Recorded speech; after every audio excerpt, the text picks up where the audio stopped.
তো hello' friends তো মোৰ থাম্বেলত চাইটো আজি গমেই পাইছে যে তো গাইজ আমাৰ অসমৰ বানপানীৰ প্ৰব্লেমটো চেছ কৰিব পাৰি নেকি তো এইটো উপায়েৰে তো এইখন আমাৰ হৈছে কামৰূপ মহানগৰ জিলাৰ এইখন মেপ হয় তো কামৰূপ মহানগৰ চহৰখনটো বহুত ডাঙৰ হয় গুৱাহাটী চহৰখন তো গুৱাহাটী চহৰখনত মানে যিবিলাক ৱেষ্টেজ পানী বিল্ডিঙত এপাৰ্টমেণ্টত ইমান মানুহ থাকে তো পানীবোৰ যাব ক'ত যিবিলাক পানী ব্যৱহাৰ কৰে কিছুমান এনেকুৱা ডাঙৰ ডাঙৰ চহৰ আছে য'ৰ মানে এনেকুৱা পানীবোৰ যিবিলাক ইউজ হয় চহৰবিলাকত মানে এনেকুৱা বাহিৰা দেশৰ কথা কৈ আছোঁ মই তো সেইবোৰ কি কৰে পানীবোৰ যাই কিনে ইউজ কৰা পানীবোৰ যাই কিনে এটা ডেমত মানে এটা ষ্টক হৈ যায় এটা ডেমত যায় গোটেই পানীবোৰ ষ্টক হয় তো সেই পানীটোক আকৌ কি কৰে ৰিচাইকল কৰে তো এইটো টেকনিকত চহৰবিলাকত পানীবিলাক এনেকৈ ষ্টক কৰি আকৌ ৰিচাইকল কৰে কৰি কিনে আপোনাৰ কি কৰে সেইটো আকৌ ফুলত দিয়ে ৰাস্তাত ধূলা মাৰে তো এনেকুৱা মানে সেইটো পানীটো আকৌ ইউজ কৰে সিহঁতে ৰিচাইকল কৰি কিনে তো আমাৰ গুৱাহাটী চহৰখনতো যদি এইটো হ'লে এইটো কোৱা হয় স্পঞ্জ চিটি আৰু ৰাস্তাত এইটো মেটেল ব্যৱহাৰ কৰিব লাগে যাক কোৱা হয় পৰাছ কংক্ৰিট তো ইয়াৰ লাভালাভ কি হয় যে ই পানীটো ধৰি নাৰাখে গুৱাহাটী চিটিৰ যে পানীৰ প্ৰব্লেম যে হয় যে কিয় হয় তো পানীৰ প্ৰব্লেম হয় যে জাবৰৰ কাৰণে কি হয় পানীটো মানে পানী থকা ঠাইখিনি পানী থাকিব লাগে ধৰক তো জাবৰৰ কাৰণে সেই পানীখিনি তাতে যাব নোৱাৰে সেই পানীখিনি তাতে নৰয় তো আপুনি টেকেলি এটাত শিল দি চাবচোন শিল দিলে পানী কিমান পানী যেতিয়া মানে যে শিল বেছি হৈ যাব যিমানে শিল বেছি হ'ব সিমানে পানীটো বাহিৰ ফালে ওলাই আহিব তোৰ কাৰণে আপোনালোকে স্বচ্ছতা মেইনটেইন কৰক যাতে জাবৰ জোঁথৰবোৰ এঠাইত পেলাওক যে নালাত নেপেলাব কাৰণ নালাটো হৈছে পানী যোৱাৰ কাৰণে আমি অসমৰ বানপানী যে হয় যে অসমৰ বানপানীৰ কাৰণে আমি এই মেপটো আমি চাব লাগিব তো বলকচোন মেপখন চাওঁ আমি এইখন হৈছে অসমৰ মেপ আমাৰ যে অসমৰ বানপানী কিয় হয় তো আমি প্ৰথম এটা বস্তু চাই লওঁ আমি যে এইটো হৈছে অৰুণাচল প্ৰদেশ তো অৰুণাচল প্ৰদেশৰ যিবিলাক পানী আছে তাৰ অৰুণাচল প্ৰদেশৰ উচ্চতা হৈছে 5000 মিটাৰ অৰুণাচল প্ৰদেশৰ হাইট হৈছে কিমান যে 5000 মিটাৰ আৰু অসমৰ হাইট হৈছে কিমান 100 মিটাৰ তো 5000 মিটাৰ ওপৰৰ পৰা পানী আহিব কিমান স্পীড আৰু ছাইডৰ এইবিলাক নদীবিলাকতো জইন আছে আৰু বৰষুণৰ পানীটো একফালে আছে আৰু পাৰ ডে এই ব্ৰহ্মপুত্ৰ নদী যে আছে পাৰ ডে প্ৰায় 2 মিলিয়ন টন জাবৰ কঢ়িয়াই আনে ব্ৰহ্মপুত্ৰ নদীয়ে তো ভাবক আৰু কি হয় আপোনাৰ এইবিলাক যে ব্ৰহ্মপুত্ৰ নদীত এই মাটিবোৰ যে মাটিবোৰো আহি কিনে কি ব্ৰহ্মপুত্ৰ নদীটো যোনটো দটো মাৰি দিয়ে দটো মাৰাৰ পিছত কি হয় যিটো পানী আছে এইফালে জাবৰো আছে পানীও আছে তো জাবৰৰ কাৰণে পানীখিনি তাতে নৰয় পানীখিনি মানে জেগাটো নোহোৱা হৈ যায় তো পানীখিনি কি কৰে সাইডৰ এলেকাবিলাকত মানে এটেক কৰে কাটাও বন্ধ কৰে গছ কাটি ঘৰ মানে বনোৱাও বন্ধ কৰে কাৰণ কি কৰে জানে গছে কি কৰে সেই মাটিটো ধৰি ৰাখে গম পাইছে নাই আৰু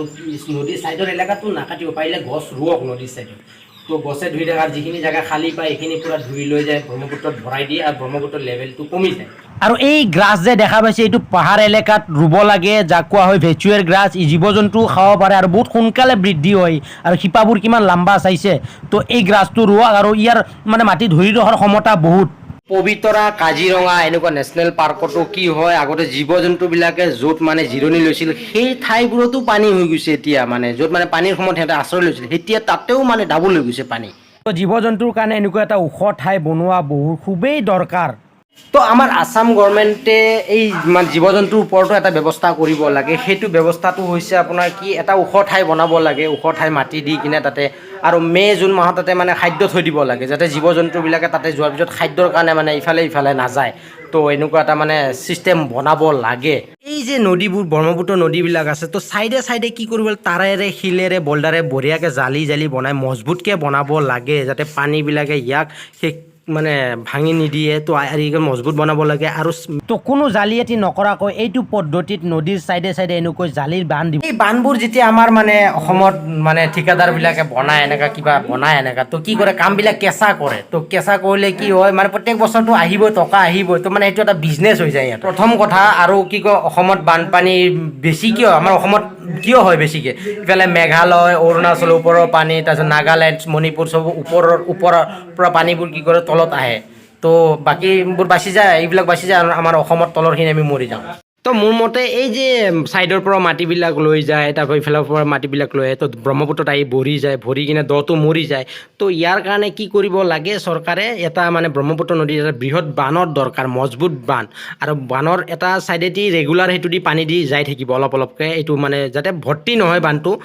ৰেগুলাৰলি এটা মানে ছাইডেদি মানে ব্যৱস্থা কৰি দিয়ে মানে এনেকৈ সদায় যাই থাকে পানী তো মোৰ মতে এই জমা হোৱা মাটিখিনি চৰকাৰে উঠোৱাৰ ব্যৱস্থা কৰিব লাগে পাৰ ডে এনেকুৱা জাহাজৰ কিবা টেকনিকেল টেকন'লজি আহিছে তো এইবিলাক উঠোৱাৰ ব্যৱস্থা কৰিব লাগে আৰু সেই মাটিখিনি ইটাৰ ভাটাই যেনেকা খেতিয়কক পইচা দি কিনে মাটি খান্দে মানে খেতি এলেকাত যিবিলাক ইটাৰ ভাটাবিলাক চিমনি আছে ইটাৰ ভাটাই কিনে তো সেইবোৰ মানে ইটাৰ ভাটাই যাতে ইয়াৰ পৰা মাটিখিনি লৈ যায় ফ্ৰীতে লৈ যায় যাতে ইয়াৰ পৰা যিবিলাক নদীৰ পৰা উঠোৱা হৈছে মাটি আৰু ইটাৰ ভাটাৰ দিয়া পইচা ইটাৰ ভাটাই মাটি মালিকক দিয়া খেতিয়কক দিয়া পইচাখিনিও বাচিল আৰু খেতিয়কৰো ইফালে খেতিৰ মাটিখিনি বাচি থাকিল দ নহ'ল বৰবাদ নহ'ল আমাৰ যে ভাৰতবৰ্ষৰ বৃহত্তৰ নদীদ্বীপ মাজুলী তো মাজুলী আইলেণ্ডটো সেই তেনেকৈ সৃষ্টি হৈছে যে ব্ৰহ্মপুত্ৰ যিবিলাক বালি তাৰ জাবৰ জোঁথৰ এইবিলাক যে কঢ়িয়াই আনি এটা ঠাইত জমা হৈ কিনে মাজুলী নামৰ আইলেণ্ডটোৰ সৃষ্টি হৈছে এটা টেক্স পাব এই মাটি অনাৰ কাৰণে তো তাৰ পৰা যিবিলাক মাটি আনিব তাৰ পৰা টেক্স এটা পাব তো টেক্স পালে মানে ইটাৰ ভাটাৰ মালিকৰ মানে ইফালে অকণমানহে যাব টেক্স মানে ইফালে খেতিয়কক দিয়া পইচাখিনি ৰিক্স বাচি যাব আৰু খেতিয়কৰো মাটিখিনি বাচি যাব আৰু খেতিও মানে পৰিমাণটো বাঢ়িব সেই যে ডেঞ্জাৰাছ এলেকাবোৰক যে এনেকা যে আপোনাৰ নেটৰ জালি যে এম্বাংকমেণ্ট দিছোঁ যে ছাইডত যে মজবুত হ'ব লাগিব আৰু চৰকাৰে এইটো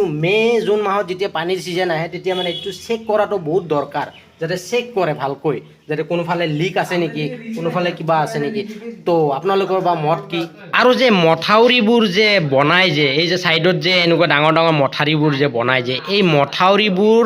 লেভেলটো ধৰক ইয়ালৈকে এটা অনুমান থাকে যে ইয়ালৈকে পানী আহে নদীৰ পানী হায়েষ্ট ইমানলৈকে বাঢ়ে এটা অনুমান থাকে